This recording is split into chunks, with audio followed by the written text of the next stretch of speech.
What's up, everyone? Welcome back to another review. And this time we're taking a look at Exorcist Believer, directed by David Gordon Green.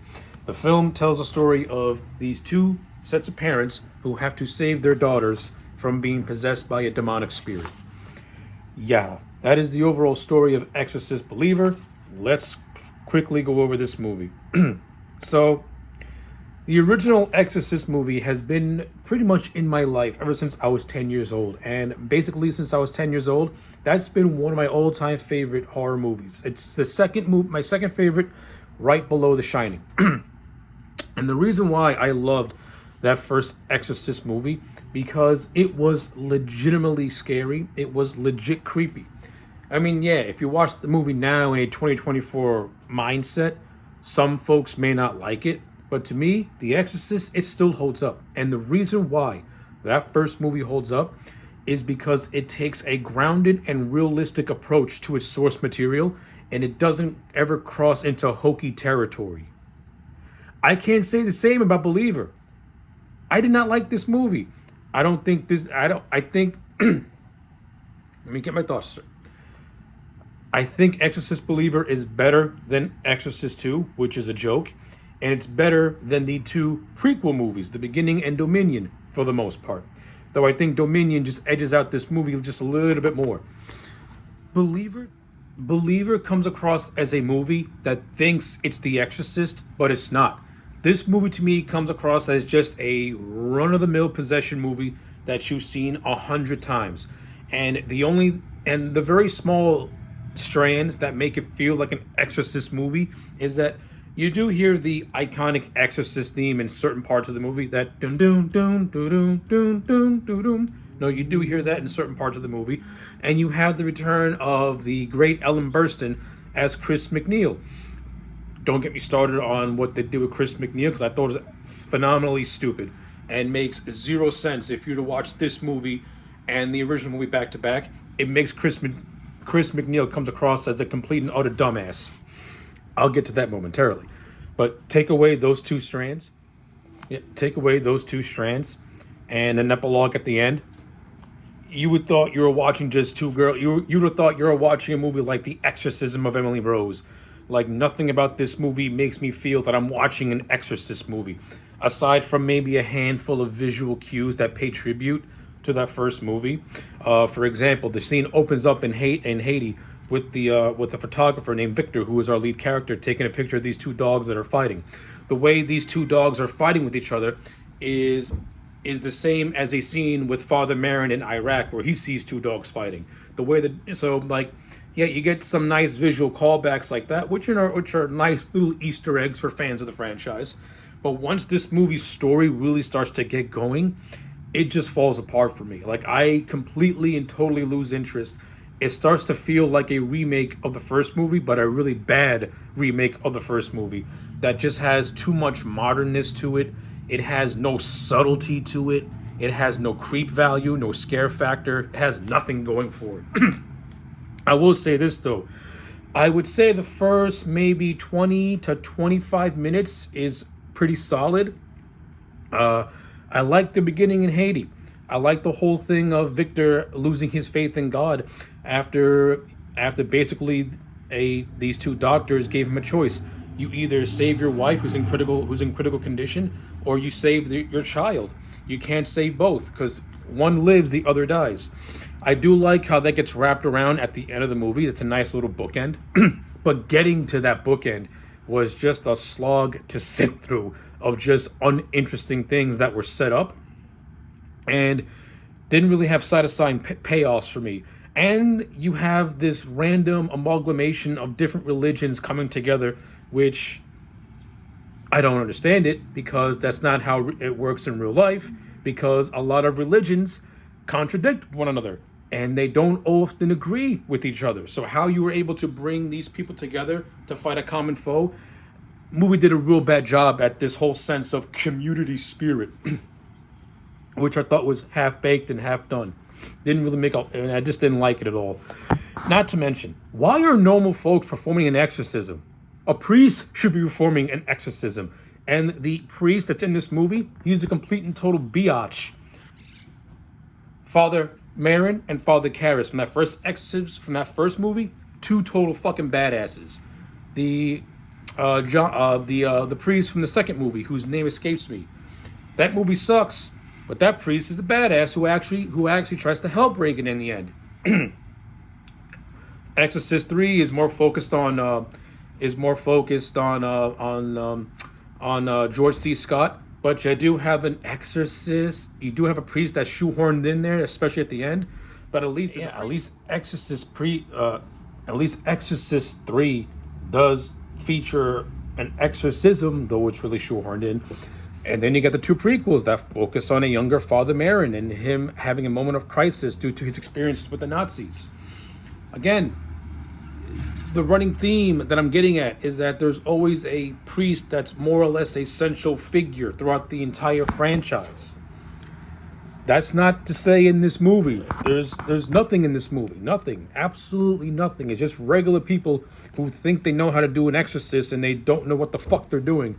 But the movie tries to think that they do. And I thought it came across as just totally friggin' stupid to me.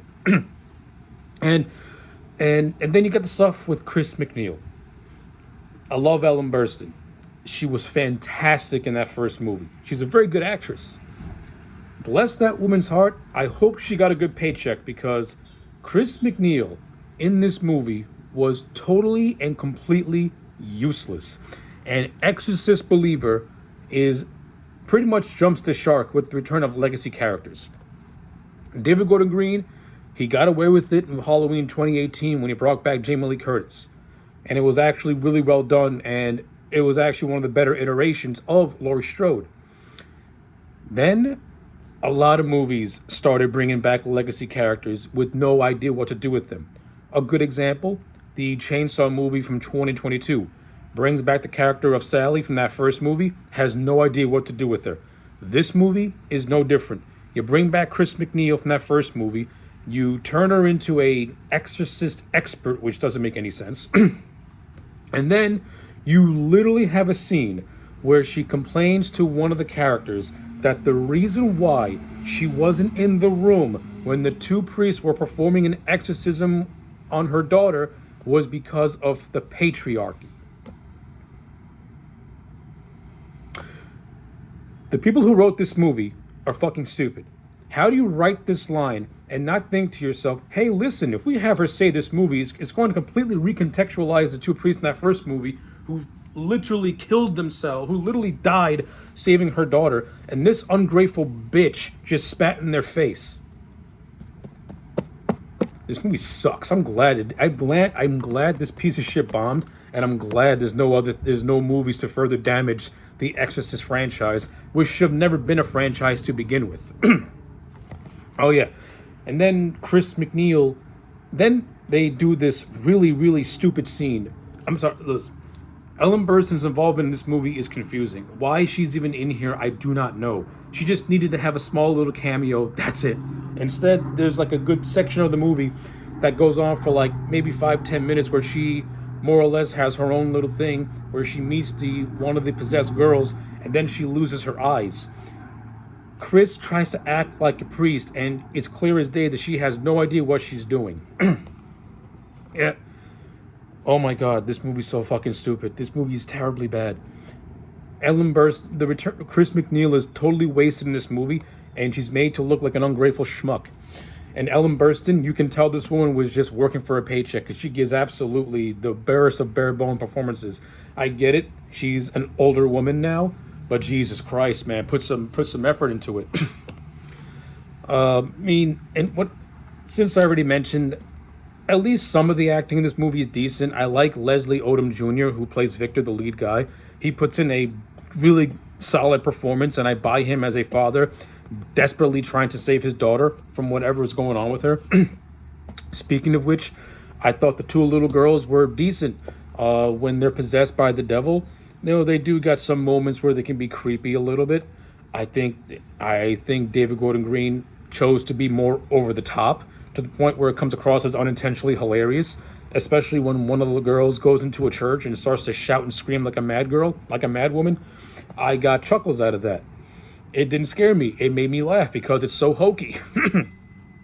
uh, you do get some visual cues and callbacks. Yeah, you do get some visual cues and callbacks of the first movie, which was decent Easter egg stuff, but not enough to save this movie in the slightest. The way certain characters are written, you just want to punch them in the face, especially the parents of the little girl, Catherine. To me, they come across as maybe a little bit too antagonistic and just maybe a little bit too dumb. And Victor is more or less has a head on his shoulders and is more brainy. I mean, I do like the whole thing of him losing faith in God when his wife was killed and he was forced to choose between two lives. I do like how that affects his belief system. And I also do like about the course of the movie, his faith slowly starts to get restored. Very similar to Damien Karras in that first. And I ain't gonna lie, I do like some scenes when the girls are possessed, and I do like the demonic voice that comes out of them. It does, it's similar to Mercedes McCambridge from the first movie, who provided the voice of the demon. So I'll give it a pass. I didn't hate it. I thought it was okay. I do like how the devil or the demon, whatever you want to call it, is presented as a trickster, as a deceiver, and this plays into the ending, which, even though I think is completely hokey and too actiony for my taste, it at least plays up the whole idea of the devil being a deceiver and giving you a very vague and giving you the very vague sadistic choice. So, throughout the course of the final act, the devil is saying, choose one, and he's not specific at what's going to happen if you choose one. So, in a moment of panic, the father chooses his daughter, who he thinks he's choosing to live, but it's actually the other way around. When you put two and two together, the devil was saying, choose the one that I'm going to take for myself. The father unknowingly served up his daughter to the demon on a platter, and basically her end is her getting sucked down to hell to be captive to the demon, while meanwhile her friend Angela is spared. I like that. It plays into the whole thing of the devil being a deceiver and the devil giving you a trick and being very vague for what he wants you to do. I like stuff like that. That's actually a nice little callback to the Exorcist itself, in which the devil, is a liar and mixes lies with the truth. That's actually good. I enjoyed that. That makes me feel for a split second that I'm watching an Exorcist movie. But aside from that, I don't really have a whole lot to say left.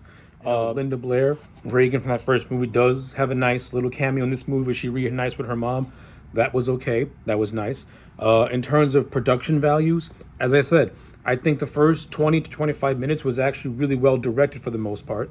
And just the movie itself has some decently directed scenes. I don't like the quick flashes and the quick cuts. That seems too MTV hokiness to me, and does a really bad job at mimicking similar shots from that first movie, which were much more subliminal and much more subtle. This movie throws that away and goes for in your face, and it goes from trying to scare you to just starting to annoy you. I don't know David Gordon Green is a very inconsistent director. He has moments where he knows what he's doing, and then he has moments where he's just being flat out lazy. And this movie, to me, encapsulates the worst of David Gordon Green, in which he has moments where he knows how to create tension and build suspense, and then he has moments where he just gets lazy and says, fuck it. Yeah. Exorcist Believer is a very inconsistent movie in terms of everything. With all that being said, Believer to me is a solid 4 out of 10. I don't like this movie at all. To tell the truth, Dominion is a better movie. And that's saying a lot because I didn't care for that one either. So yeah, 4 out of 10 for Exorcist Believer. Let me know your thoughts in the comment section down below. Like the video and subscribe, and I'll check you back next time for more.